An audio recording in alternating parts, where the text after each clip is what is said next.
What's up, everybody? My name's Chris Enriquez. I am your host of Age of Quarantine, coming to you from Bed-Stuy, Brooklyn. I just want to make my intro really quick because I'm just beyond excited and I want to get into it. But I will let you know what you hear in the background is Quicksand. I am good friends with Sergio Vega, the bass player of Quicksand, who also plays in one of my favorite bands, Deftones. Don't want to make it about me, but grew up listening to the band, fucking legends. They took my band spotlights on our first tour, Deftones that is, and then we went on tour with Quicksand at some point, like a year or two later. And the guy is one of the nicest dudes ever. He's one of the most talented guys. He's a DJ. He's very prolific. He came up in the New York hardcore scene. And you know what? If it wasn't for Quicksand, the world would not be as cool as it is today. And they deserve way more credit than they get. So I am just delighted that Sergio has decided to join me this evening, and we're just waiting for him to, he's texting me right now. Let's just see what's going on.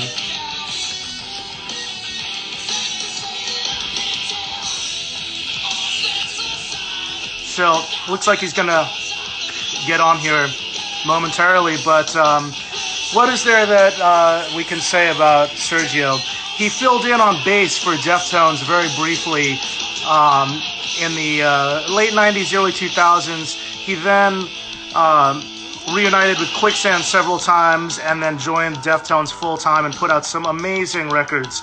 Diamond Eyes, Gore, Koi no Yokan. They're working on a new one. And the dude is always smiling. He's always happy. And yes, the Slip record rules. It is just one of those, I'm going to call it the quarantine record. It's the desert island record that's, one of the top 10, right? So we're just waiting here for Serge. We're going to see what's going on. Let me see if I could find him. Hopefully he's on the right Instagram channel. Let's see what's going on. Yeah, we're just gonna hang out a little bit, but while we're waiting, okay, looks like he joined. He's here. What's up, Sergio? All right, let's get you on the screen, my brother. Fuck.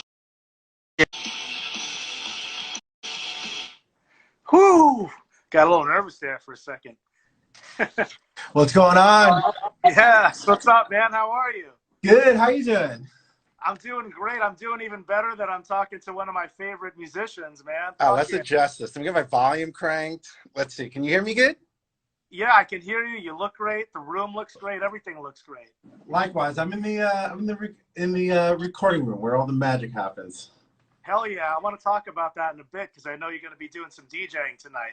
You got a big night. DJing and gaming and stuff and a lot of gossip. Fuck yeah. I love that. Well, I like I was just saying, I'm so excited that you're here. You're a very prolific musician. I think you're also, I know it's weird because we're friends, but I think you're a legend. And I really want to talk about, I just want to dive into it, Sergio. I want to talk about your, your beginning, how you got started with stuff, so fuck the pandemic shit. I'm going to skip that question.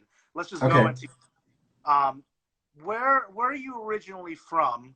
And start there. Like, where were you born? Where are you originally from? Born in the Bronx, New York, and my parents split when I was young. So my father was like living in Tribeca back in the day, like Far Rockaway. He just kind of moved to different neighborhoods. So I was always like Bronx and part where my father was. Okay, and what was life like in the Bronx? What is this, the 70s? Or 80s. 80s. Yeah. What was growing up in the Bronx like? I know it's a loaded question, but obviously, New York. It's not the same New York. It was a different time. In general, it was good. It was like, I don't know, like in grade school. I think grade school was probably like the most the gnarliest of it. Was like grade school was pretty gnarly. Middle school, I don't know. It was all kind of interesting. I think like I don't think it was particularly bad. Like I don't want to have like the hood stories or anything like that. Like it's not like that. But they were definitely, I think everyone's life when I talked to them were pretty, had a little violence, had a little this, had a little good times, had a little creativity and stuff. So I think it's Yeah. fairly average New York story. It's and for sure. I mean, there's a lot of history in New York, and especially the musicians and bands we talk to that we both have mutual friends in. You might have the most PMA out of all of the guys from that because people were even commenting. You're always smiling on stage, off stage, and I don't know what you attribute that to, but it's great. What about your earliest memories of discovering music, just in general, before bands? My mother, like my mother at that time was doing concerts and stuff, but they were all like salsa and Afro-Cuban music. So like as a kid, through her organization, I would see like Celia Cruz and Mario Bauza and Tito Puente and like all of these. So I kind of came up around that. And then my cousin, one of my older cousin was a musician as well. So he was like a piano player and was in a freestyle group when I was like in high school. So that was pretty cool. I used to That's name awesome. drop his, yeah, I used to drop his name or drop the group's name. Well, I mean, yeah, I mean, like your whole style, everything aesthetically, the way that you play, the bands that you play, and none of it's typical in any way. So that's why I kind of like to ask these questions because it's cool to know where it came from. Where all the flavors are. Um, Uh, the bass, like when. Oh, and by the way, I forgot to tell everybody, if you have questions, there is a question box at the bottom of the screen, and I'll eventually get to them at some point. So you can drop questions in there. It's easier for me if you do that than in the comments. So just use that question box when you can, guys. The bass. When did you pick up a bass? How did you learn? Tell us the whole story there. the bass was so like my cousin was a keyboardist, piano player, and he had a friend who was actually dating his sister who played bass, and I always thought he was pretty cool. And then it was honestly like mostly inspired by television, like watching a lot of reruns after school, like Tom and Jerry and the Partridge Family, and and that's what like the Partridge Family and like Danny Partridge and particular episode. I kind of talk about it a lot, but there's like an episode of Tom and Jerry where he's playing the bass and he's like singing to this girl on an upright bass, like "Is you is or is you ain't my baby." He's like "Is you is or is you ain't my baby." Boom, boom, boom, and I was like, that's it right there. Like everyone that I think is cool plays bass, so bass is where it's at to me. How did And you how did you learn? I started in orchestra in middle school. So I was in orchestra. I was playing the upright bass, and we were playing things like "Pop and Circumstance" and like really simple stuff. And but a couple of friends, I figured out the bass line to "Man Eater," and which is pretty easy. And then we did like a school band where like a friend of mine was the drummer, I played bass, and then the wind instruments, like the teacher's son played saxophone, and so he did all the vocal melodies on sax. I mean, not yeah, on sax. And then I played the bass and stuff, and then we had a drummer. So we performed our one song as with no name, just we just performed at school, like auditorium. Fuck yeah, man. Yeah, I always wanted to know. This is all really fascinating to me because really, man, like you play bass in such a unique way, and I was really excited, which I'll get to later. Like when you joined Deftones the second time around, when it became permanent, I was just so excited because, like, as a New Yorker in our scene, we have so many talented guys that never got their due, and you were one of those guys. I'm like, oh, thank God, people are gonna hear him again. Like he can show everybody his craft. So what were you mentioned a few things about how you learned, but what were your favorite bass players and who were your inspirations at that time?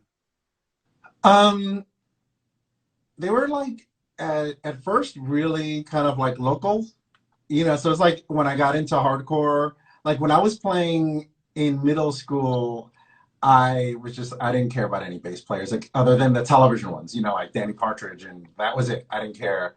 And then I put the instrument down, and when I got into hardcore and punk, I kind of was like fronting that I played bass still. So I was like, yeah, I play bass. And so I started forming bands and stuff. And literally my influences were like the kids in our scene that were playing.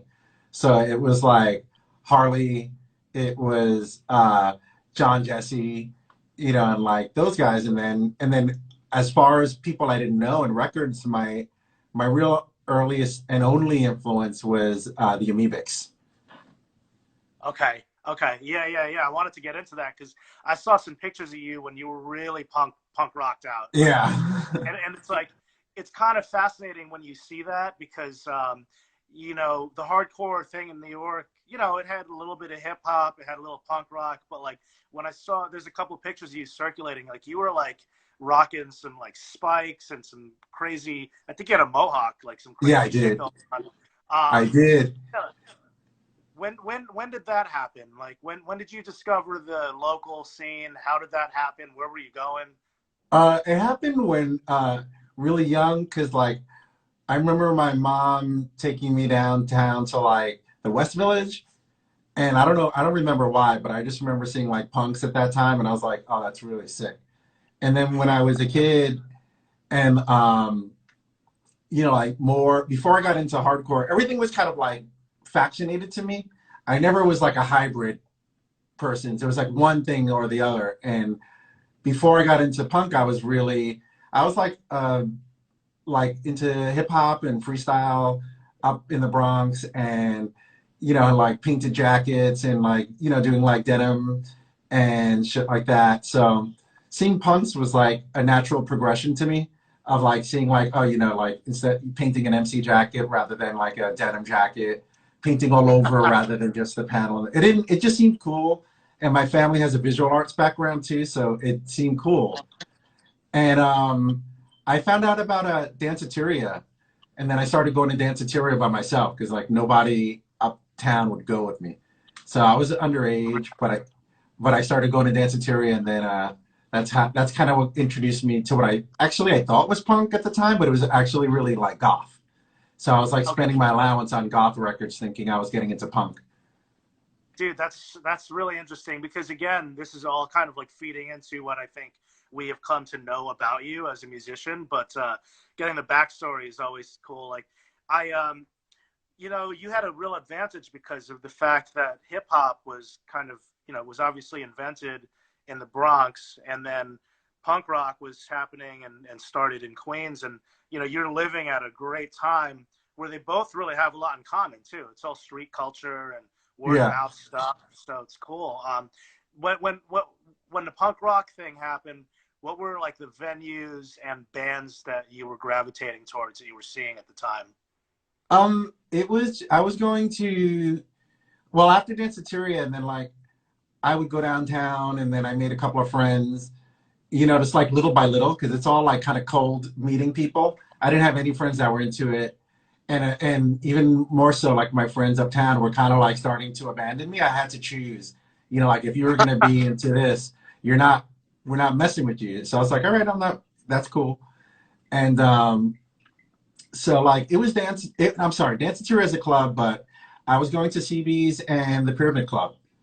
And that was pretty much it, you know, like, and later the Ritz, but that was like a bit later after I started to have friends and started to that. But I didn't care or know so much to care about any particular bands. I was just kind of going and checking things Okay. out. So like I didn't, a lot of people like they have like, oh, I got into these records, I got into these things, and they kind of like have things like as far as like a modality they liked or something. But I was just like, I like the aesthetic of it, and I was just getting into the bands that my friends were in. Okay. Yeah, no, that's the beauty of the local things because you're hanging out with them. They're not, you know, it's not a rock concert. Those are your homies. You know, that's the Yeah, cool they're thing. just like my friends. So at first it was like whatever the first bands we were doing, and like were bands like maybe a band like let's say Cro-Mags were like so big in my world because I didn't have a rock background, so I wasn't like I didn't really like I didn't listen to Led Zeppelin or Black Sabbath till way later, and so Cro-Mags were like when I got into guitar shit, that was like the biggest thing. You know, Cro-Mags, Agnostic Front were these huge bands, Right. and they were like, they were like almost the bands that were like, I don't mess with that, but I love Cro-Mags, but I was like smaller bands that my friends were in that maybe got a show at CB's on occasion, and were the first of 4 bands. What was the first band that you joined? I'm going to take a guess and tell me if I'm wrong, but was it Absolution? No, I did a band before that because I started bringing Gingy into downtown. Like we met each other uptown, and we started like coming downtown, and I did a band before that called Trauma. It was like kind of like not a crusty, but like a punk, British punk, trying to be amoebics basically. And Okay. it was and so all of my first bands lasted like maybe a few months, maybe did a cassette. And so Absolution happened, but I was also doing a band called Irate. I did a band called Collapse. But all of these Oh, my Collapse. I first remember Collapse. yeah, so my first bands were like the singer from another band with the drummer from another band with the this from another band. I was the only guy not in a band. So when I did like Irate, we had Tommy Carroll from uh, Straight Ahead, and Right, right. Jerry Williams played guitar, and he was like, and people just didn't know, like all of his friends, because he was more established, Tommy. So his friends were like, what the fuck is this? Like, what are you guys doing? Like, you got this guy Jerry Williams playing, like what they were embarrassed for him. So But funny. so Absolution was like, it's funny because then Gingy started doing Absolution, and they became bigger. So it was cool. Like I joined Absolution later towards the end. It was kind of like a merging of the band I was in and the band he was in, and that kind of that ultimately was the end of that band too. Then Burn happened. Right. Yeah. See, well, also like feel like Absolution makes so much sense because there was a good marriage of the hip hop vibe and the graffiti guy like background with the hip hop mixed with the punk and the hardcore. Yeah, kind of. Like for me, I wasn't like I didn't realize. I don't even think I realized at the time that maybe I knew Gavin was messing with graffiti and stuff. But like for me, it was like hardcore is hardcore. This is this. I like the the hybridness of it. I never really like. I always considered myself orthodox. Like I didn't want things tainted by the other things. I was like, I got out of hip hop. Like it's violent. People are robbing each other. Like we're older. Like I don't want to come down here and see that. Yeah, yeah, yeah. So then eventually, I guess the late 80s, you start, dabbling in different styles and doing different things. At what point do you become friends with the Quicksand guys? And how does that all come together? Oh, Gavin introduced us. Okay. Because I like didn't, I feel like the part of the people I was hanging out prior to that was John, John, Gavin, John Jesse, Gavin, Jerry Williams, Gingy, and I think all of us. What was cool was that we were kind of like uh,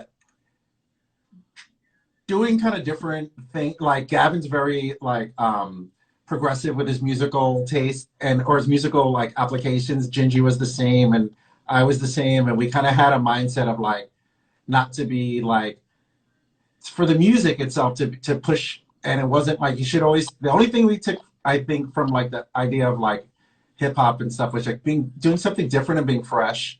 That kind of notion of doing something that hadn't been done was like the punkest thing you can do. oh So yeah. like how like the Bad Brains kind of brought their own sound, and we didn't think it was cool to like copy the Bad Brains like bands were doing. We thought it was cool to try to invent your own thing. And but then Gavin introduced Walter and I to each other because they were looking for someone to play bass, and Gavin just recommended me. Had you already been pretty keen to the whole youth crew thing when you met I knew Walter? them, yeah, but that wasn't my Yeah. thing. I was like I was in a thing that was more like we were like what like the Cro-Mags were and all these things that were kind of like somewhat like metaphysical, smoked weed, you don't drink, and you're vegetarian or vegan. And that was Right. kind of the thing. Like, so that there was the straight edge, there was the full on, like, we just get fucking torn up, like, kind of punk, like, drinker, whatever. But we were like, all right, like reading like spiritual books, mostly like a lot of my friends had become Christian at that point, Yeah. and um, and I was just smoking a lot of weed and being vegan and vegetarian. That's the cool thing about the New York scene, and obviously we're on a probably more of a New York centric Instagram channel because of St. Vitus. But for anybody watching, it was the thing about the New York scene was there was a lot of vegetarians, a lot of vegans, a lot of straight edge people, and like there was a lot of people going Hare Krishna too. I don't Yeah. know if it was like that in other scenes. You don't really hear about that in like the DC or California scenes, you kind of No. paint it.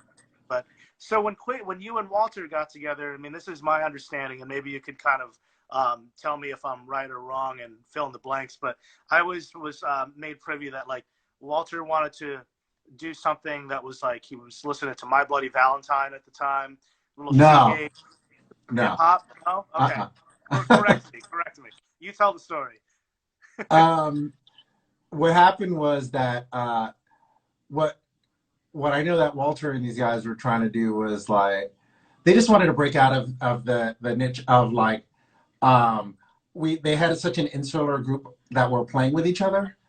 So in trying to like break out, that was like me, someone who wasn't straight edge, someone who was this. And as far as an aesthetic or a taste, I think that we may have all had our influences, but like My Bloody Valentine came from Tom later. And Tom was always the one who was like, here's Current 93, here's he turned us on to Isn't Anything after we went to England the first time. Someone turned him onto it. And it took us like a year, I feel like, from my recollection, to really wrap our heads around it. So by the time we were making Slip, we were all like full on into it. But Tom was always really hearing things in music that was like so out there to us initially, and then became part of our palette. But the band wasn't formed post those influences. The band wasn't formed to do that. It was like it was really just like to mix up the pool of people that we're playing with and stuff. And Gavin's like, yeah, Sergio. And it was just kind of cool because like for me, it's like, oh, I smoke weed and these guys are like straight edge. Alan's nothing. First it was as Moondog, it was Sammy, but then Sammy, had commitments, and then Alan came in, and it was just to me it seemed really radical that it was like guys from the youth crew, guys from like Beyond and myself. That to me was radical enough. And Walter was just singing at first, right? With was that Charlie on guitar and Tom? No, he was playing guitar, but we just did a tour with Charlie on guitar to try Walter as a frontman and to try like to free him up, and also like because Charlie was a homie, but the band was the four of us. So like Charlie came on live and did a run with us, and for a bit, but it was There's a lot to cover, and I know we have limited time, but I just we gotta talk about Slip for a little bit because it's for me and for many records, that record is one of those like top 10 records that you would not, you were stuck on a desert island. What would you bring with you? I imagine when you wrote that, I don't know if you guys knew that you had something special, but I feel like when those moments happen, shit just starts flowing and it's like a magical thing. Like, can you explain like what the writing process was like and how all that came together for that record? Well, I think honestly, a lot of the stuff was, I feel as though, and this is my memory or my, perception of it, was a lot of it was governed by the things that we knew we didn't want, so like it took us a long time to really pull things together because from like knowing what we didn't want left the gaping hole of what do you want, so it was hard to get things really right. There was like a real commitment to having things be on a certain level. But when I guess kind of like when you're not tethered by like, oh, we want to emulate X, Y, and Z. We just knew we didn't want to be to this or to that or to this. So anything that kind of fell in the realm of like, oh, that's a little too funk, like that can't exist or that's too metal, or that this is too this, then that kind of became like a lot of it was like addition through negation. So like we just knew that there was these aspects. And, I think other people in the band might have different recollections of it or different, I feel like everyone going to have their own story, their own take on how something happened, Right. but as far as like my recollection of it was that there wasn't a clear thing, like we're going for this plus that, which, some bands do. We were just like, we know what we don't want. And Such a sign of the times, I guess, like, because it is a very 90s record. To me, it defined a lot of stuff at the time that later on came. I feel like, it's a fact that a lot of bands that went on and became famous really wouldn't have sounded the way that they did had they not heard Slip, in my opinion. I've talked to people in a lot of big bands that have admitted to that. It's interesting. What was the reaction at first? Because it was so radical when you brought Quicksand to the live setting. Like, how did the scene and just people in general react to you guys? Oh, my memory of it was always just positive, because like it still touched on the elements of what our like culture and our whole thing was like about, So I think that people were just like, yeah, this works. This is a cool way of interpreting like I guess like the different elements that would make a hardcore song. Like I think that in general it was kind of like almost like how in like with hip hop, early on they noticed that the breaks in a record are what made people dance, and DJs started to manipulate the breaks so that to keep people dancing. I think that we kind of had a sense to just slow everything down and keep everything a little, and then we keeping grooves and allowing them to live longer and playing around with that, because like we used to joke about like never cheating a groove. Like if there was something that was really good, why would you just go? So like we had little things that we knew that would help frame out a song, and so it's stuff like that. We figured like, oh, so people like that. People could go like, all right, yeah, I can move to that, and it worked, and I think it was something that was appealing to a few different subfacets of where we came from, which was nice. It was dude. That record just sounds like the East Village and the Lower East Side in the 90s, walking down. Yeah, I guess coming after the fact, it definitely didn't before. Like, it wasn't like what was happening, but it was what happened. Like because we lived down there. That's our whole life. So it's like, well, I don't want to take too much time because we have 30 minutes left now, and there's way more that we need to go over here. But I discovered Quicksand really quickly. I was watching Headbangers Ball. This is why it bugs me out to know you guys now. I was watching Headbangers Ball, and you were on tour with White Zombie, I think. And you can correct me if I'm wrong. Was it White Zombie and Anthrax, maybe? Uh-huh. Yeah. And then you guys had like short hair, and everyone else looked nuts. So yeah. Like, who the fuck are these guys? So relatable. When did you start to realize that you were going past your local scene, and obviously ended up on a major label? You ended up on Beavis and Butthead and Jon Stewart. It's like a weird thing coming from our scene. Like, when did that start happening, and what did that all start? What did it feel like during that time? I think it happened in a sense for us before it happened on a larger sense, because our world is it has very clear borders, and it's like, as far as the venues, as far as who you play with. So as soon as you step outside of that at all, because it's something that's so defined that before any Headbangers Ball or any of that or whatever, like we knew that like, okay, this is going outside.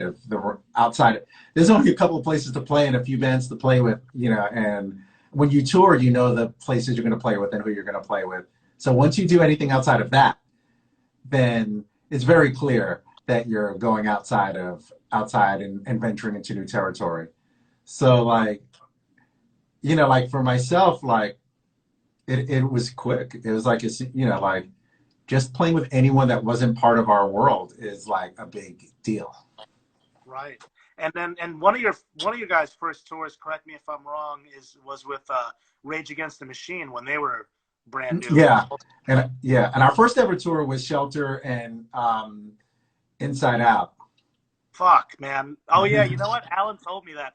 Alan told me, I don't want to spend too much time on this, but Alan told me that you guys toured with Inside Out, like you said, and then Zach sent a cassette tape to Walter and was like, "You got to check out my new band." And you guys were kind of confused by it at the time because nothing sounded like it. And then you went on tour and you were like, "Holy shit, these guys are sick!" And then Yeah. it was starting to pop off. I mean, when we toured with them, they were big, and I kind of knew, you know, Rage Against the Machine popped off already. We knew, I think, yeah, which is again, I get, you know, like different members are going to have different recollections and stuff, but like Rage Against the Machine were like already killing it, and it was fun, like to see that, because seeing, you know, like Inside Out and Zach bringing like a level of intensity and but not having really like the stamina. So it'd be like he'd go like crazy for a couple of songs and be winded, but still going crazy, like with Inside Out, and then seeing the development and what happened with Rage was like it was cool. It was a huge contrast. Well, I don't want to skip over too much. I mean, obviously I feel like I kind of covered the part where Quicksand started to get big, which of course was when Manic Compression came out. You guys were really starting to get out there. That's when the talk shows started happening and appearing on you know, MTV quite more often. But when did Deftones enter your life? I mean, I think many of us know the story, but why don't you tell us how personally and musically how Deftones entered your life? Oh, those both happened the same day, like because it was the first Warp Tour, and they were doing like a leg of it. Like I forget what week it was, like on the West Coast, obviously. And someone said, "Oh, have you checked out Deftones?" You know, to me, this is how it went for me, and I was like, "No, hadn't heard of them."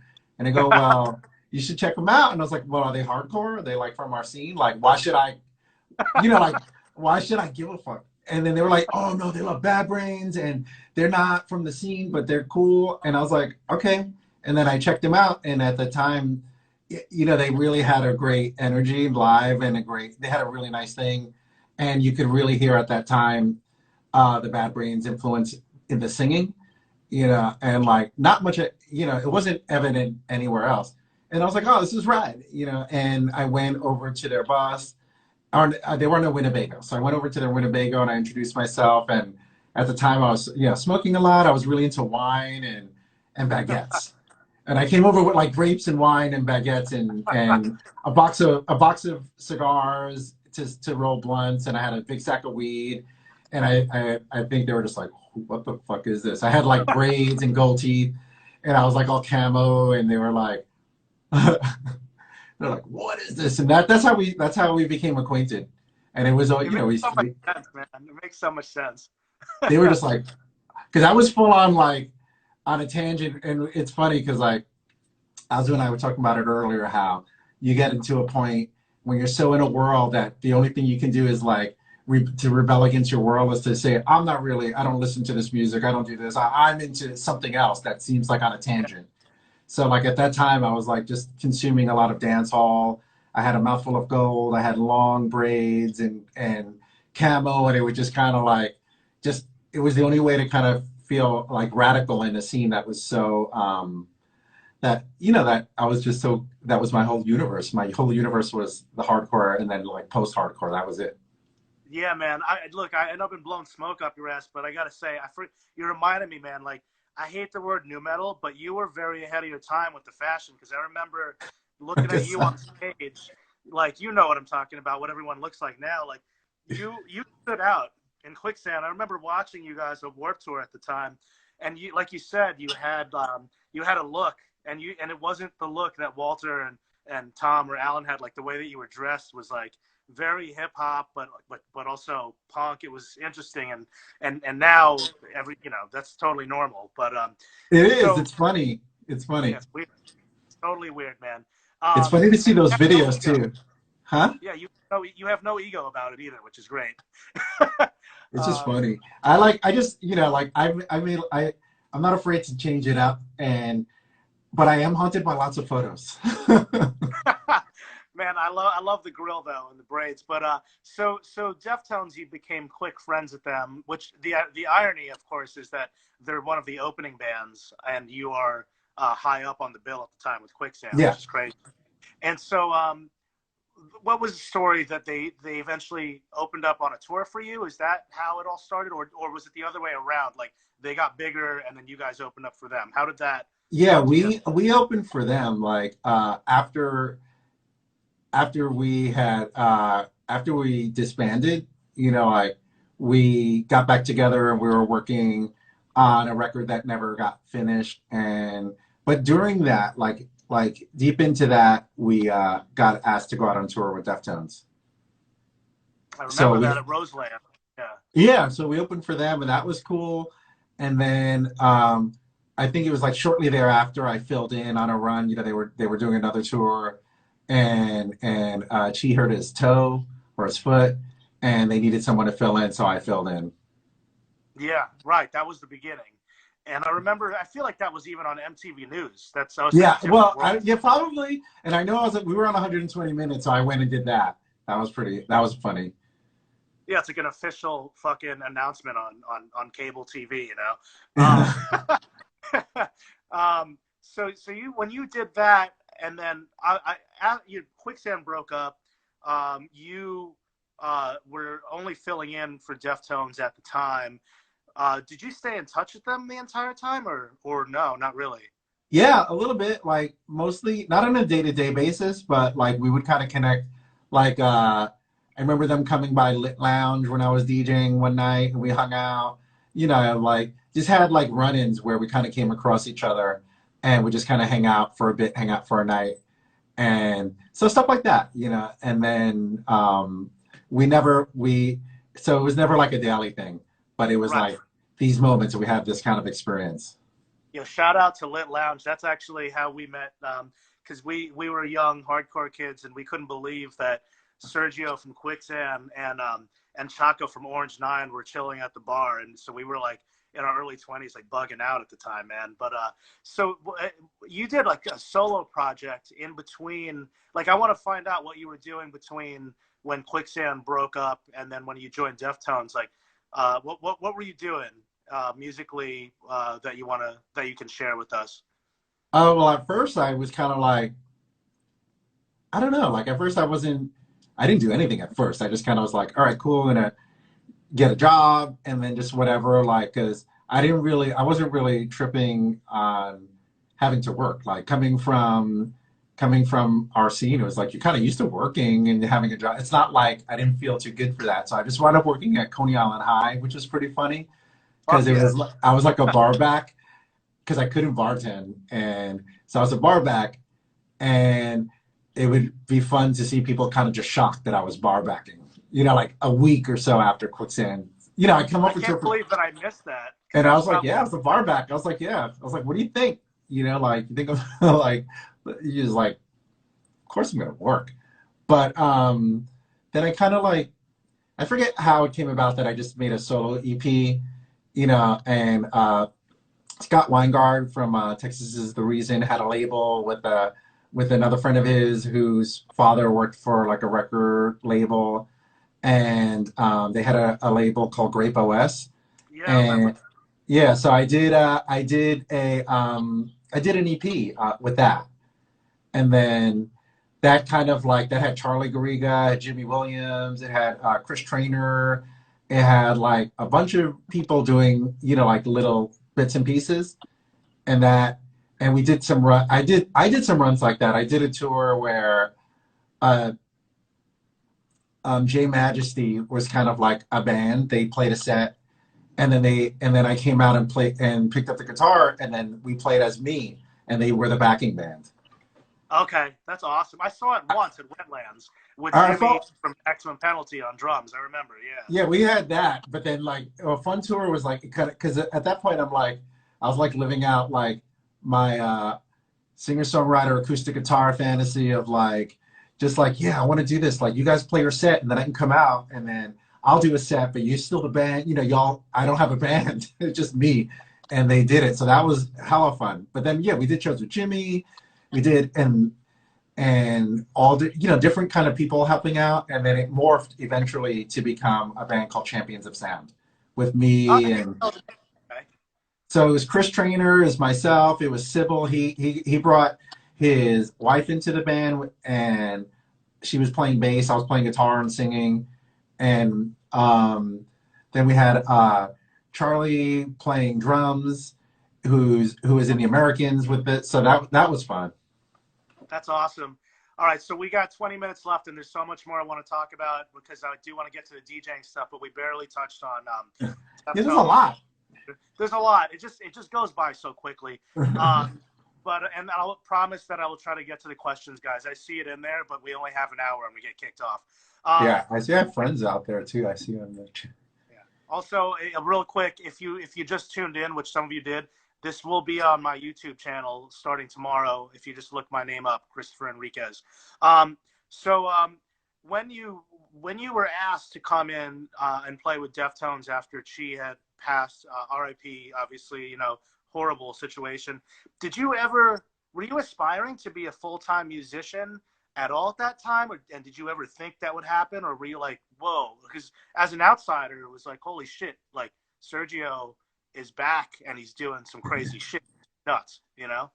No, I didn't. I just never thought about it like that, because like even with Quicksand, it was never about careerism. It was just like I guess, again, going back to my parents, just being, especially my mom, just always being an artist and always having a career in art and having her thing. It's like, you just be creative with your life, and that's it. And whatever capacity it is, you're always creative. So like from Quicksand to not Quicksand, from doing solo stuff, from DJing, anything that I did felt like all the same. You know, I just felt like I get to wake up and all my focus is on doing something that's cool and creative. And I was like doing so many parties. I was such a good DJ at that time. And then I couldn't care about playing my instruments. Like, I was like DJing, practicing several hours a day. And then I started doing remixes. Jimmy and I started doing like a production team where we started playing with the idea of working with like young artists and producing and writing for them, like of any ilk, but mostly like R&B. And so we were doing that, and I was like, I'm doing it. Like, I'm fine. This is awesome. And fortunately, like when Deftones called, I had been playing a lot of bass again because I was doing a lot of remixes for my DJ sets. And I realized that I should be playing bass on it because it's something I do well. Yeah, yeah. I mean, it just seems like, I don't know. I mean, obviously there's an effort that you put into stuff, but I swear, man, I know everyone has ups and downs, but it always seems like you end up in a good place. And I really believe that if you're a good person and you have a good attitude, that things will happen for you. And it seems like it really has worked out for you. You know what I mean? Oh, thank you. Yeah, no, seriously. And guys, I really quick, I want to make this about Sergio, but this is a guy that will DJ. I've seen him DJ in bars where it doesn't matter if anyone's there. One of them, unfortunately, was my bar at the time. And he will do his thing, and he fucking is that passionate about it. It's great. Yeah. What did it feel like when you entered the Deftones, initially becoming a full-time member, and then you're on a record now? What did that all feel like for you? I was like, when they told me what happened, you know, like I was sad. And then it just was like from the perspective of like, all right, do what you can for your friends, you know, like, because a lot of people think it's from the perspective, oh, you're in this band, they're big and they're this and that, but that wasn't really like ever had fueled me in my artistic endeavor. So that wasn't the perspective. The perspective was like my friends who I've really like, you know, appreciated and loved, you know, like since we met. Like I said, these are rad people, and, you know, how can I help? So it's like, what can I do to help? And that was really it. You know, like, strong records. Diamond Eyes is a strong record to come in with right off the bat. Yeah, it was fun. I mean, it was fun to get in there and do something that was so explosive, and like kind of turn something around. And there was still a lot of hope that she would get better and he'd get well. There was also the thing of like, like there was like a lot of excitement. It felt like the excitement of having like in a new situation, a new thing, a new toy, a new everything. It's like you feel really creative and you make a lot out of it. Having Nick Rescue Linux there and myself, I know, like for those guys was like a radical change for, what their experience had been. And, like you said, I just always put my best foot forward, show up every day, show up ready to work and ready to be creative and throw ideas out there. And they're dope. They're super collaborative and super, they're on it, and it's fun. It's really fun. They just brought me in like, hey, we don't know we're not sure what you do. We love Quicksand. We love your DJing. Just bring it. And I was like, cool. It was a marriage made in heaven, man. It made sense. I mean, and that is not in any disrespect, like it's hard. Like when Cliff Burton passed away and Jason Newsted came in, I'm just going there, it's like very tough shoes to fill, but it had its own second era and it made sense and it was a perfect thing. I feel that way very much about when you entered the Deftones. Hey, I'm getting nervous about coverage and time. If we run out of time, do you have a little bit more time to start over again? And we won't go for, okay. So guys. No, I'm already, as you can see by the lights behind me, I'm already in my streaming studio and I don't start until 10:30. I'm good. Okay, because we're going to go get to that and announce that. Well, why don't we announce it now and we'll talk about the DJing stuff later. But guys, Sergio is going to be DJing tonight on Twitch. He's going to be live. If you want and to gaming. Watch, he's going to be gaming too at 10:30. You want to tell him where to watch? Oh, it's at twitch.com/pinchevegano. And they can just check my Insta because I just it's up there. Just go to my Insta. Okay. So this is what I'll do. I will use the last 13 minutes of this part of our programming to get to the fan questions. Then we're going to restart over at 9 o'clock, and then we'll get back to my questions, and we'll talk as long as you allow us to. So it's funny. I see a lot of people who are from the stream over in here. We have like a club called Club Slushy, and that's basically what our streams become. So there's a club within that, and it's fun. It's cool. It's good. We sit there. It's like, times are crazy. So, Here we go with times are crazy. Justin Morgan, what up? Shout out to Justin Morgan. When did you start using a whammy on your bass? We're going to get some of these geeking out on bass stuff. All right, I can go there. So during Koino Yokan, at the end, I bought 2 Fender 6s, bass 6s, because I had really wanted whammies on a bass. And since the songs had already been written, we wrote all the songs. I wrote them on the Jaguar, and it didn't really work to just switch instruments. But in the time between Koi and working on Gore, I had a couple of years to really develop sound and a style with that. So Gore is when it got introduced, like on the bass 6. And then I also started messing with the idea. I've been talking to Fender about it for a long time, but I finally got keyed into the right whammy bar for my Jaguars. So I started doing that too. That ties into our next question, which is coming from the homie. Shout out to Gunnar Olson. What's up, man? How you doing? What and who inspired you to start playing Fender Vs? And whenabouts did you start? I think you kind of answered that, but you can elaborate. Yeah, the Fender 6. Yeah, nobody inspired me to do it. It's kind of funny, like, I'm never inspired directly by something. So there was nobody playing them, that's for sure. I just wanted to play them. I just wanted to have a whammy bar, and that was the solution. And then when I got it, I was like, oh, I got these extra strings. I also play guitar. It just opened up a whole nother world for me. It's a really interesting thing, Sergio. When I saw you doing that, I was a little like, whoa, what's happening here? But it's interesting, man. I never saw anything like that before. This is it's fun. I'm sure many of us can relate here. This is not a question. This is from El Merle. This isn't a question, but Deftones actually saved my life, and I appreciate you and everyone else in the band. So, thank you. Shout Thank out you. to That means a lot, and I'm glad. I'm glad that there was something there for you, and to be, a part of that is an honor. absolutely. I was going to go here eventually because we are going to talk about Quicksand Interiors and that era, but we could jump into this a little bit now. Johnny Hirschfield, shout out to Johnny Hirschfield. Update on a new Quicksand LP. No, nothing. Nothing. I mean, the band still exists. We still exist, but I think right now, and we talk to each other super frequently. And the thing that it's funny, like talking to Walter and stuff. I think everyone's enjoying in Quicksand the aspect of downtime and home time. Like Walter does a lot, I do a lot, and it's like they're having quiet time to just kind of focus in on their fam. I think is super appreciated. You're working on something, right? Huh?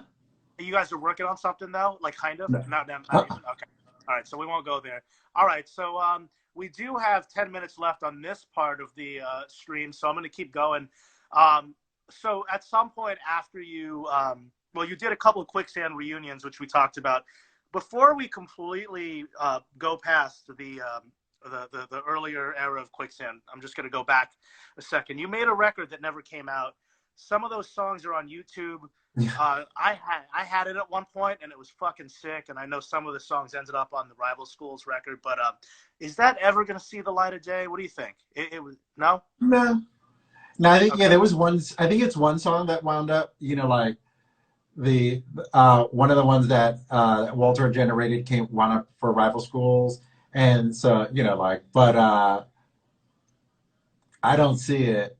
I just think I think honestly we're just better now. Like we're just way better. Like to rehash those things. Yeah. It's a similar thing. I think like with I'm fortunate that everyone that I work with is like always looks towards the future and how to be better and bringing something new. And I'm not really dealing with people who are very reflective in that way, which is cool. Well, maybe since we're homies on the side, we can get a burnt CD or something. So we'll figure that out. I don't have it. The old stuff? Oh, that I don't have it actually. I had it for a time, but from moving, I actually don't have any of those songs. Like if from moving and things and lack of organization, I have other stuff. I have some test pressings or slip test pressings. Don't tell me that. Old cassettes. God damn, man.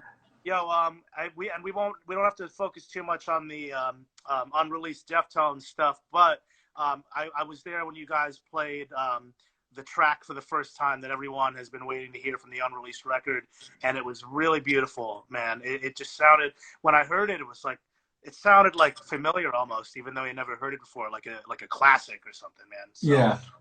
You got some good deep cuts. Let's talk about Quicksand Interiors during the last 7 minutes of this portion.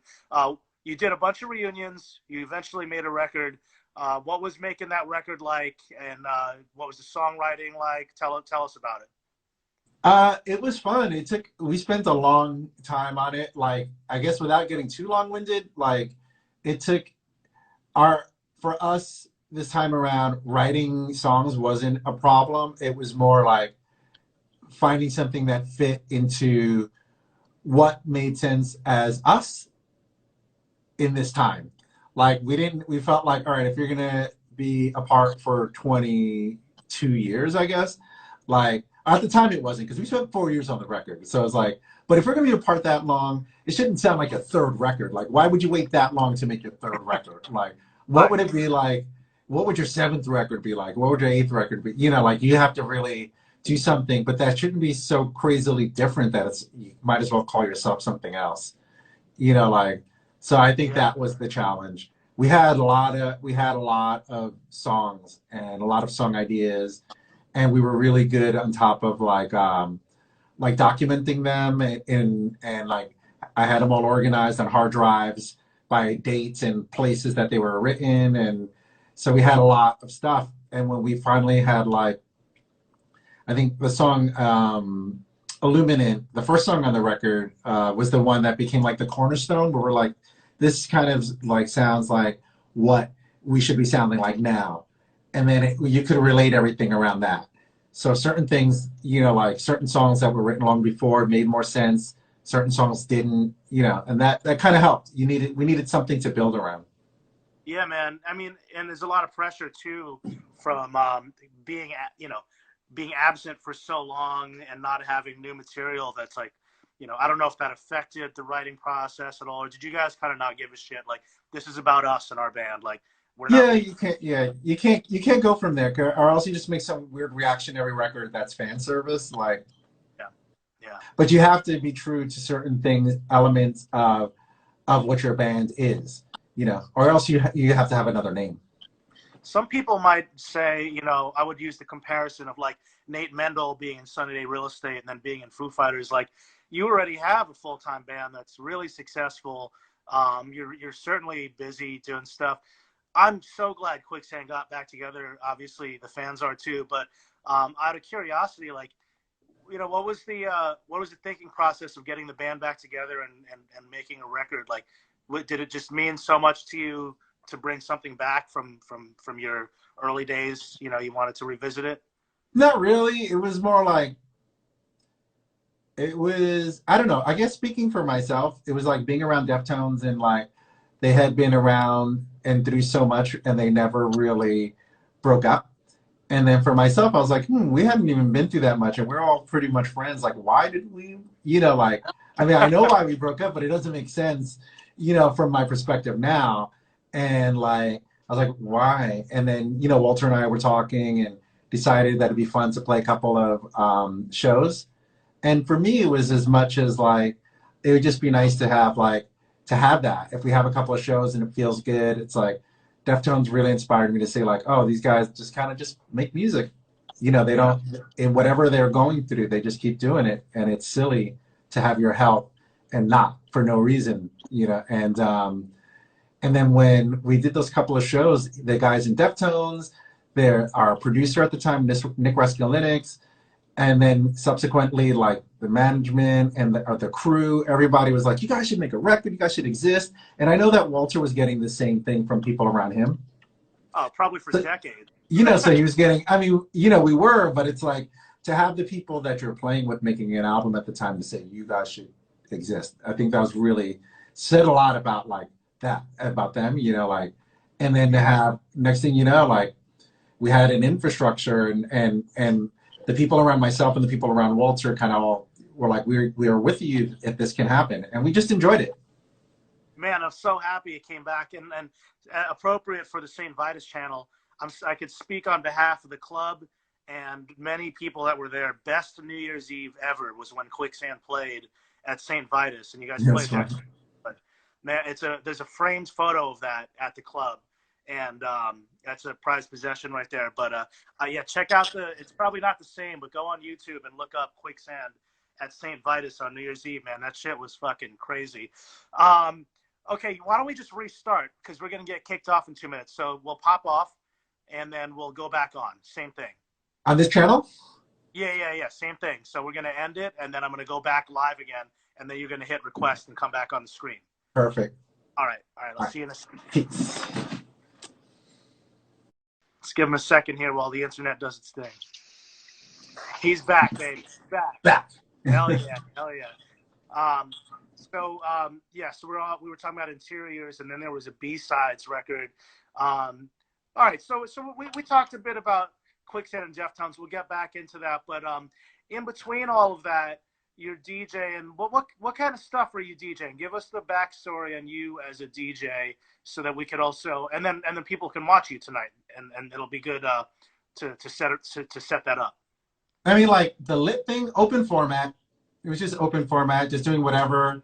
And like for me, what inspired me to DJ was like doing Champions of Sound with Chris and Sybil, and Charlie was like kind of like, since we were doing things based around like an MPC and like drum machine stuff, but it was kind of like in the vein of like Beta Band and stuff like that. Like, and I like the idea that certain songs would make people move and dance, but then they could realize after with their conscious mind that they didn't like that artist or they didn't like that song, but there's some sort of like physicality that certain things happen that are like you react to before your mind catches up.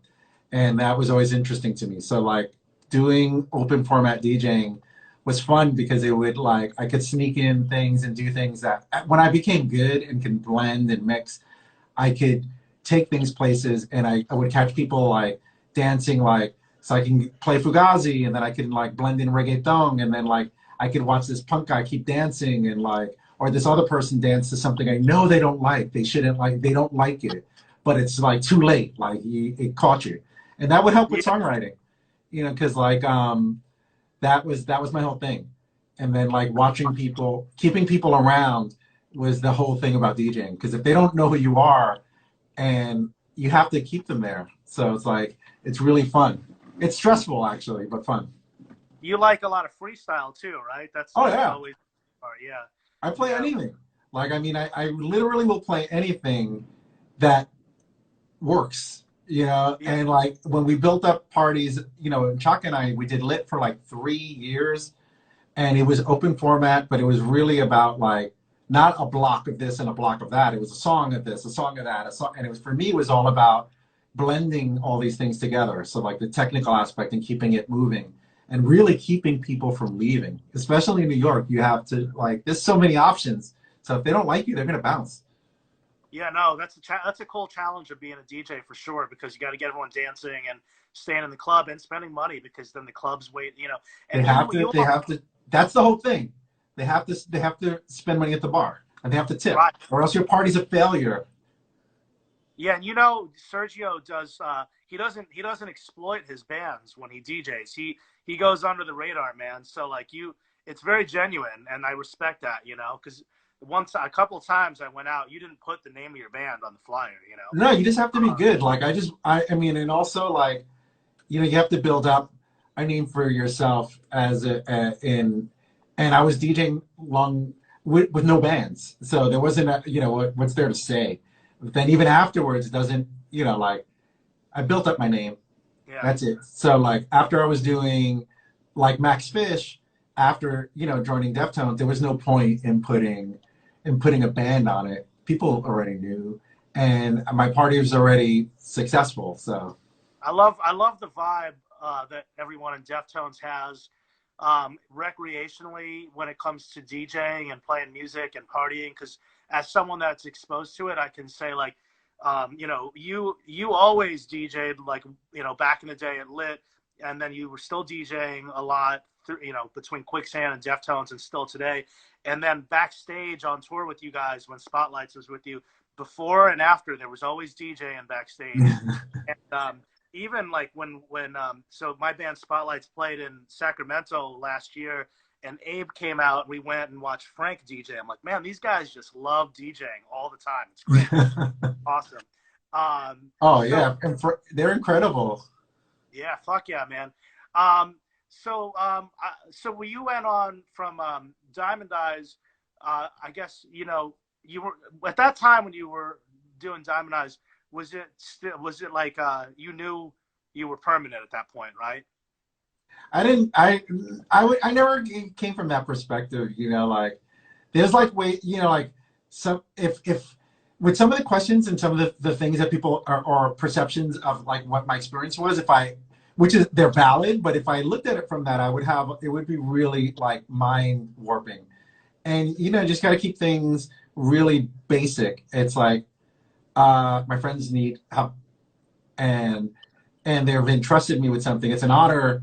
It's whether it's big or small or just forming. It's like, you know, you show up and you put your best foot forward, and you make an agreement to do something, like whether it's going to be in Deftones or if I'm going to be a bar back, it's going to be like I made an agreement. So I show up and give 100% and stay positive and don't think about it. And much further than that, you know, like for Deftones, when, you know, Chi is in, you know, like a semi-conscious state or like a vegetative state or whatever the diagnosis was, the over, you know, whelming hope was that he would get better. You Of know, and course. obviously it wouldn't necessarily be to play right away, but I'm not thinking like, oh, I'm in this band, you know, here it is. It's like, my friends need help.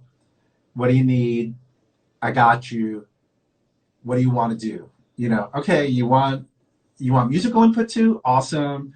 If you didn't, awesome. What do you need? Like, what do you need? You know, you need someone to go to the store, like, cool, whatever. Like, that's kind of like, you know, anything else is like, is it doesn't really speak to the situation, and it also just unnecessarily like it just I don't need all that.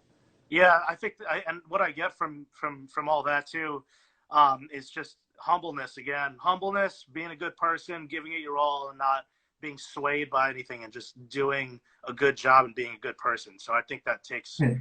far, you know. And Um, self-preservation too. I mean, there's like a selfish element to it too. It's like you just keep it small and keep it tight and keep your mind right, like because it doesn't. It's not. It doesn't make sense. It doesn't. It's not like beyond it. Like okay, it could be humble, but it's also like it's also just strategic. It's like it's not a way to look at anything. You know, I've seen too many examples of people who, because of the way they frame things, it can go really bad. And right. that's the thing, you know, like a band who's upset that maybe there's not enough people at the show, you know, Yeah. like it's how you frame it. Like, okay, so you're looking at the space and you're mad, but the people who came walk away with that, and they're not gonna be so psyched to come back because they, you know, like instead of appreciating what you have, you just kind of like took it some other place. Right. What were some of your favorites? I love Rocket Skates, and there's so many good songs on Diamond Eyes. What were some of your favorite songs on that record to make? I think it was all. It was just the whole experience because I you know, like not looking at them as songs as just as a body of work. And then I kind of was like, I was just thinking about that, you know. So a song, and it's the same thing with building a Quicksand record. Like you don't have a record until you have a sequence or a series of songs, and you have a sequence. Yeah. So it's like a song is as good as it fits next to another song, and as good as it all works together. And then in doing so, then you have an album, and then you know what I mean. It's like if they don't Yeah. exist as individual things. So let me ask you one thing about the recording process. Obviously, rehearsing and writing is one thing. We all know that as musicians. And when you get into the studio, it's this whole other challenge. What is it like working with a vocalist like Chino? Because I can only imagine just witnessing the way it's his vocals are, I feel like, very tough to pull off. And the fact that he can pull it off live every night is even more impressive.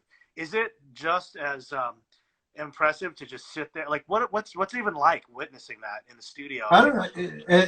It's all the same. It's as impressive as what Abe does on drums and what Stefan does on guitar and what anyone. It's like uh, it's just cool creating together. Like again, it's like looking at it holistically. I've never looked at an individual and gone like, wow. It's like as a whole, the way things interrelate and the way things people support each other and the way people are quick. Like my favorite thing about Deftones is one of my favorite things about Quicksand is that everyone's an active listener and everyone's quick and can react very quickly.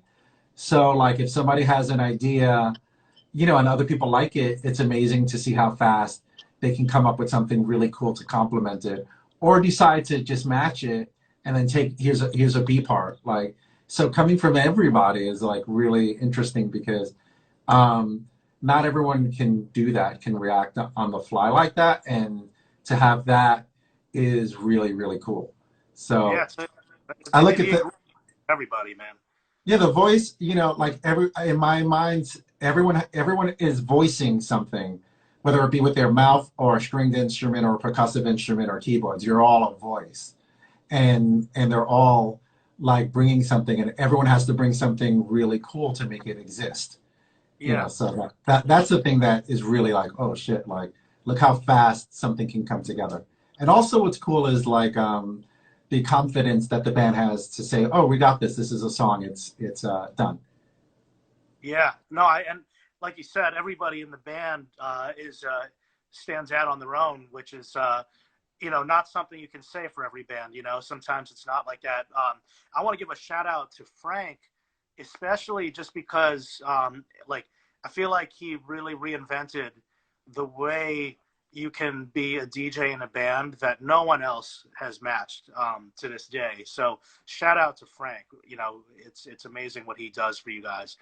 Um, Yeah, I yeah, like his approach to turntables and things because even though like even though doing a traditional DJing thing is cool, like he really kind of was like, I want to do soundscapes, I want to manipulate. Like it's kind of similar. Like I've never actually seen him DJ until we did our stream, and I saw him DJ a full set, and I was like, oh, this is really how you approach um, the way you use turntables in a song. It's like you want to create mood and atmosphere and do these things and manipulate in that way. You're not kind of cutting and scratching and rubbing, which is cool. But he's like, I don't. It's like I don't want that in my songs. I want to take songs and do that later, you know. And I was like, yeah, it's awesome what the way he decided to approach that. And then he brings in keys, and then he can play like parts, you know, that way he can play off a CDJ. It's really it's cool the way that he is creative with that, with his position. Absolutely, man. What one of the now that we have a little bit more time, and we obviously want to give you a break between this and when you start DJing. I'm sure you're gonna need one, but I just want to share one of the greatest moments that I've ever had was not touring with you guys, even though touring with you guys in both Quicksand and Deftones was amazing, but going to an after hours party in Sacramento about a year or two ago, and just sitting at the bar with Frank and him. We were listening to Gran Turismo by Cardigans, and just listening to him talk about his process was one of the greatest moments I've ever had. It was so cool. But getting back to the band though, Koi no Yokan, when did they start welcoming you into the creative process and saying, or maybe it was from the get-go, like yeah, from the beginning. That's the thing. It's like the hardest thing about being a bass player in rock, which sucks about being a bass player in rock, is that people just swear you're happy to be there. Like the guy couldn't possibly write a song. I know he made a solo record, but he couldn't possibly do anything, right? And he's just so stoked to get picked out of the shadows to do something with all these great people all the time. Like you couldn't have possibly had anything to do with being in two cool bands. It's like, but maybe not. You know, maybe I can. You know, and what's cool about like Deftones is from the jump they were just like, bring it. And I was like, I'll bring it as best I can. You know, so that's them. That's obvious with your bass playing on Quicksand records is a huge part. I mean, if you listen to any of it, but like we talked about Slip a lot, but Delusional, that's just fucking bass and Landmine Spring bass, you know what I mean? So it's expected. Yeah, it's fun, and it's fun, and Walter's a good bass player too, so it's also like, you know, it's fun. It's fun, and being in both bands really inform me a lot, and they inform each other because both bands are interested in each other, so it's kind of cool, like, of how it all comes together, and I get to benefit from like all of these great musicians, you know, people that I like. Again, it always starts with me, like we're talking about hardcore, it always is like I'm the fan of my friends the most because it's not abstract. You know, there's a lot of bands that I love that I don't know, but like I don't know you, you know, like I have to kind of know you to really feel it. Yeah, and get it. Absolutely. There's something more special about being inspired by your friends too, right? It's more personal, and you feed off of each other. It's more real. What I know, this is always a weird question to ask for people that make records because the records are like your babies. But like what are your favorite records that you've made? If you had to like pick like your top 3 records that mean the most to you. I don't know. I just, you know, like I'm happy that I've made. It's weird to think that I've made. I don't know how many, 6 albums plus a solo record and a couple of EPs. So that's cool in itself. I think they all bring something special, you know, like let's say Diamond Eyes, my first record with Deftones, is like super special. But so's Koi, because Koi, there was a confidence from the what Diamond Eyes did, and it kind of informed Diamond Eyes informed Koi. They have different records. One is super compact, one is more expansive, and then that helped inform Gore because it was like, now we're gonna like take it somewhere else, and then what happened with that like now is informed what we're doing now. And so it's like they each bring something they bring something so unique. You know, I think the only one that's like the one that I didn't finish with Quicksand sucks. It sucks to put in time and not have it be done. I understand why we didn't finish it, but like it wasn't certain things. Not everything is meant to see the light of day. Right. No, I respect that, man. It makes a lot of sense. And if you were, yeah, like it's a weird thing to try to like kind of go and pick and choose, you know. But you are working on new material. I work in media, so I know how sensitive we have to be to this kind of stuff. So I won't pry too much. But what can you share about new Deftones material that we're allowed to know about? I don't know. You know, we know that Terry's working on it, and we know what he brings to the sonic landscape, and I think that that's really awesome.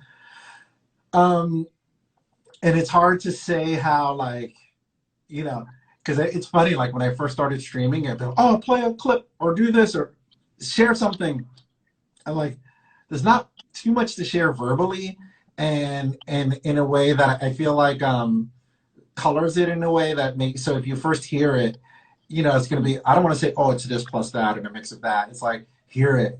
The one thing you're gonna know about the band is that it can't exist as a song unless we're all backing it and we all put so much energy into it. So there's a lot of energy and a lot of a lot of thought in it, Right, and a lot of fun, you know, because it has to be fun, or else it's just not going to get finished, you right. know. Going back to So, Terry Dates is a big deal for the band. oh, he's great, and it's the perfect time. I mean, like, you know, as far as the story is concerned, if you were like doing like a narrative, you know, it's the perfect time. And Yeah. I like to think about things in threes. So like I feel like I look at from the beginning of Diamond Eyes, I kind of imagined 3 albums. I was like, you know, this is could be a triptych, and this is how it can go. And for the most part, it kind of happened. And now this is another thing. This is another set to me. And now it's like me, the you know, this version of Deftones with the original producer. I think it's the perfect time for that in the narrative. And you're a part of it, which is, you know, That's what going I back. mean. This version, yeah, yeah, this version, so it's like this, you know, like this lineup with the original producer at this time in our lives, I think is besides the fact that it sounds sick, it just sounds cool on paper. It just looks good. It's Is it great, is it and it is sounds it great. is Huh? it is it you guys are done recording already? We're mixing it. No, no, we're mixing. So Ah, it's like that's kind of like what's cool about that situation is like, you know, what's known, you know, like, and I think that like we let things be known at their appropriate time, and we are mixing it. So it's not like we have a mixed record and we're pretending it's being mixed. It's being mixed, and we're really happy about that. And then, you know, that's so it's exciting, man. fun. Yeah, It's very exciting. It's I want to exciting ask to so get a much little. about it. It's what? I want to ask so much about what it sounds like, but we should probably wait, I guess. Sounds like Deftones. It sounds like Deftones. It sounds sick. And we always bring something new. We always bring something different. And there's always some sort of fact thing that makes it clearly the band, which that's a hard thing to do. Yeah, no, totally, man. Um, okay, I want to go into some stuff that I do every night with guests, but I'm gonna expand on it a little more. I'm gonna go with like some top five lists, if that's cool. Uh Top, oh. like top. I suck at these. I suck at, as you can tell, I can't even pick a favorite song. Well, okay. Before we go there, though, I did just remember I had two things. You talk a lot about different types of music that you're into that might be outside of the box, but like, what are like the heavy bands that you actually really enjoyed that had some kind of influence on you? Like, you know? Hmm. Uh, is Discharge heavy? Yeah, of course. Discharge is heavy as Discharge. fuck. Yeah. Discharge, Cro-Mags. I mean, like English That's Dogs. English Dog. That's my thing. You know, like my thing was the bands that I were buying were like in my formative time were like all these British punk bands that may or may not still have existed. So it's like Discharge. I mean, Rudimentary Peni. Those bands are not heavy, but like English Dogs, um, for sure. Uh, who else? You were a I don't big know. Crass fan, right? Oh, I'm a huge Crass fan. I mean, I have a Crass tattoo. That's why I'm vegan. That's what I thought. Yeah, But yeah. they're not heavy at all. I don't know what they are. They're noisy. But Yeah. Amoebics is my all-time, like favorite band from that group. I mean, I have a big Amoebics tattoo on my titty. So, Sergio, do you want to quickly promote?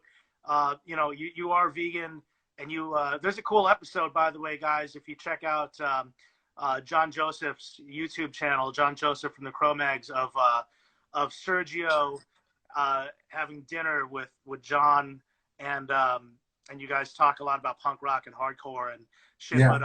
But you have a company, right, that you started Well, we have a Pinche Vegano. It's like it started as an Instagram travel thing, So that was like really it was like Ozzy's idea to start it like as a touring kind of Instagram, not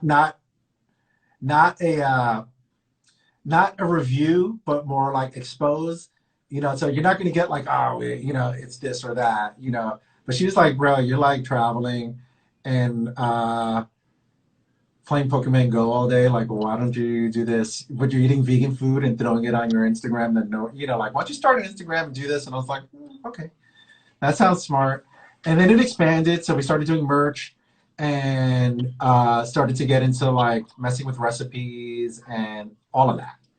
So it's kind of like, what's the Instagram handle and the any of the digital, the socials and stuff? So it's a Pinche_Vegano. Okay. Which is basically fucking vegan. So it's like fucking vegan. That's you guys should order some merch, and obviously these guys, you were supposed to be on tour. You're not, so you're not really out there. So order merch. Or not, because my main thing is like save your money. save your money, man. Like when like on my stream, when we kind of like we actually go there a lot. I talk about what people are going through, what they're experiencing, their money situation. It's like hold on to your money, man.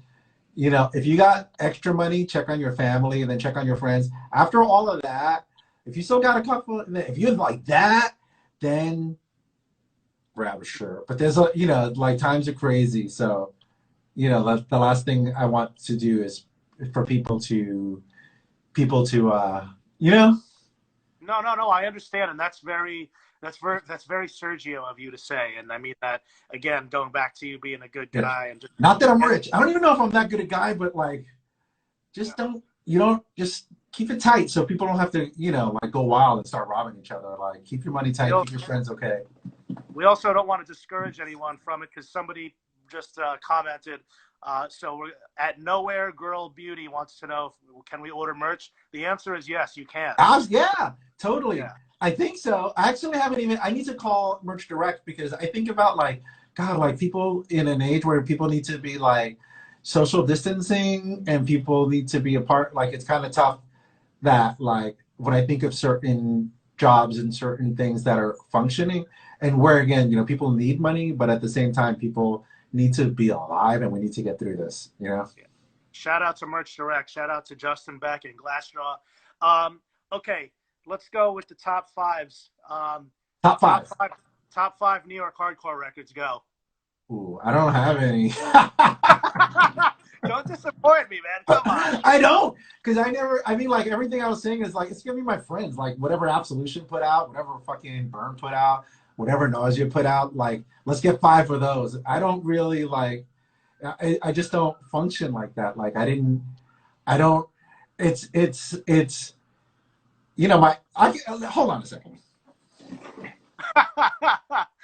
All right, we're gonna give Sergio a break here, but wait, I just grabbed some records. So these I used to have like 4,000 records. This record doesn't count. Let's see. I had 4,000 records recently, and I got rid of them. And this is what I kept. So the first 5 of these will count as my first 5 favorite. Can we see it? Let's see. Oh, is that Discharge? Discharge. It's Discharge. I almost felt like a poser just now. Damn. Subhumans, baby. It's backwards on camera, but I'm reading it for everybody. Yeah. Yeah, there we go. Conflict.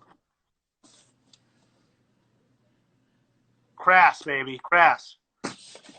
And I'm going to skip a record just because it's redundant. And here's a tie because these are both next. This is like formative. Oh shit, Broken Bones. And then this is later. This is like, I can't, later. Of course, Fugazi, 13 songs. But it's the other records that shape my style more. Like, I mean, these are overwhelmingly like what I have. GBH, fuck yeah. These are the records I kept. I don't have any other records anymore. Were you at the GBH Cro-Mag show at the Ritz back in the day? I was. That was one of my first shows. And that was kind of bummed me out. That's crazy. Thanks for sharing those records with us. Oh, well, this is an interesting one, too. I can't see that one. What is that? I bought this one before all of those. Southern Death Cult. Oh, Southern Death Cult. Okay. Yeah. This is good. And you know what? I'm going to start toying around with making playlists from our interviews when we get them on YouTube. So there might be a Sergio Vega playlist that I make. It'll be some like goth and a lot of that kind of punk. But that's why I don't really have like, I can't go like top favorite 5 hardcore bands records because I didn't really get any of my friends' records or anything. They're like my homies. I didn't, like. Yeah. I get that's in a game of poser. I would be the maximum poser if it came to that. Like I wouldn't. Man, come on, man. You were fucking. You had lived bikes in the '80s. Hey, I would be a total dick to my friends if I didn't give a shout out really quick. I see these guys talking. I'm going to give a shout out to my very good friend Conrad Mata for getting me into Quicksand and Deftones. And I want to give a shout out to at Octavio, Ralph Torres from Total Meltdown. His favorite band is Deftones, and he is the guy that video edits these episodes for YouTube. So shout out to him. And okay, top five hip hop records. That's another thing because goddamn, as a DJ, I like songs. So like whole albums, I don't know. Let's just say the maybe 3 Wu-Tang records. I would go with like the first ODB record, the first Wu-Tang record, the 2 Biggie Smalls records. That's 4, and number 5. What's number 5? Who could be number 5? Diggable Planets record I listen to a lot. Wow, Diggable Planets. Holy shit. I haven't heard about that. Were they from New York? Yeah. Most of the shit, I just listen to New York bands. I mean, New York hip hop. I didn't really, Cali hip hop, like, I think The Chronic kind of opened my mind to it when that came. I was like, okay, this is bad. This is sick. And then, like, Biggie started to go with the Cali sound, and I kind of was like, whoa. That was kind of radical, actually. I mean, you were also born where hip hop was invented, so I'm sure. I was born in New York. It was like, I'm from the Bronx. I didn't like anything. So. Yeah. Okay, what about, let's go top 5 freestyle. Artists, Lisa in the Cult Jam, Shannon, Information Society. Hell yeah. ABC, and who else? I think Exposure, I think is the name of the group. Okay, you would know better than me. I know most of what I don't know. Yeah. After I'm done with this, before I watch you DJ, I'm going to fucking put on all the freestyle shit because it's just making me want to listen to it now. Well, that's interesting now because it gives I might have a theme for when I DJ tonight. But tonight I DJ and I game. So either I put on a pre-recorded live mix from like Max Fish or Vaughn or something, or I try to DJ while I play Mario Kart. It's terrible. It's terrible. Oh, I'm glad you said that's funny, by the way, and it makes what you're doing really interesting. But we should give a shout out to Max Fish, in addition to St. Vitus guys, because the bar scene and the live music scene is struggling hard. So if you want to support local businesses like Max Fish and St. Vitus, go to their socials and find out how you can donate money. Because I know everyone's struggling, but if you can, obviously it will go a long way. So shout out to our friends. Yes. Yes. And then also shout out to all the Club Slushies here because if you can see it in the comments, you see Club Slushy a lot. Those are the people that we kick it every night on my stream. So whether I'm DJing or doing PvP battles on Pokemon Go, playing Animal Crossing, visiting people's islands, or Mario Kart 8, that's what happens over there. And talking a lot of shit and giving vague answers. Yeah. That's awesome, man. I love how like you've kind of come into your own. You have your own people and the side interests and things that you've been doing. So shout out to everybody on that tip. Okay, so 10:30, which is about we have an hour. We should Yes. probably wrap it up and let you go. But on Twitch, again, one more time, if you want to watch Sergio DJ on Twitch, how do they go and find it? Pinche Vegano. It's twitch.tv/Pinche Vegano. There you go. Easy. 10:30 Eastern Standard, 1 hour from now. Everybody tune in and let Yes. Sergio bring the fucking bring the tunes. Or come with your Switch or your Pokemon Go, and I will battle you. And I'll definitely lose in Mario Kart, but if we battle in PvP, then I'll probably beat you. There you go, man. You could fucking play against Sergio tonight. Just so we can give you some time to prepare and get a break. Do you have any final comments, shout outs, last words before we say goodbye? Just stay safe, keep your hands clean, and wash your hands and wash your butt. Keep your butt clean for the loved ones that you're living with, so that you're not like stinking up for your significant others and your family. So keep your hands clean for the world and your butt clean for your loved ones, and Fuck yeah, you heard it here first. that's about it. You don't have to get dressed. You don't have to do much else. Just do that. You heard it first. Wipe your ass and wipe your hands. Exactly. I want to thank you for so many things, and I'll just start with thanking you for making amazing music and for being a really awesome dude to me over the years and to my bands, and for joining us at St. Vitus and for playing at St. Vitus. Well, it's all very much appreciated. Yes.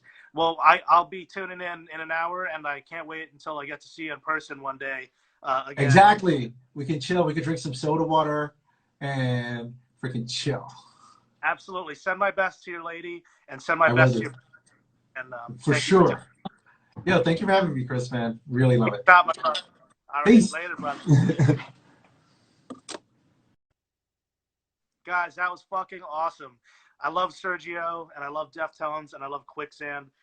Even being fucking friends with the guy, I get giddy every time I get the chance to talk to him because he's that great.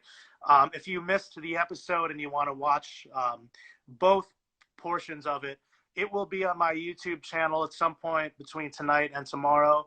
Christopher Enriquez, just look me up, along with all of the other episodes from St. Vitus's Age of Quarantine. Thank you for tuning in. You can follow me at Chris Enriquez Drums. You can follow my company at Revolver Mag. You can follow my bands at Spotlights Music, at Total Meltdown NYHC. And I want to thank you again. Tomorrow we have Boy Harsher. Next week we have, and this Sunday I have Cult of Luna. I'll be interviewing Cult of Luna on Sunday, and we'll post the rest of the episodes coming up. But you guys are amazing. Thank you so much. You guys fucking rule. And stay safe and wipe your ass and wipe your hands, like the man said. Seriously, man. Get your shit together. No pun intended. Bye.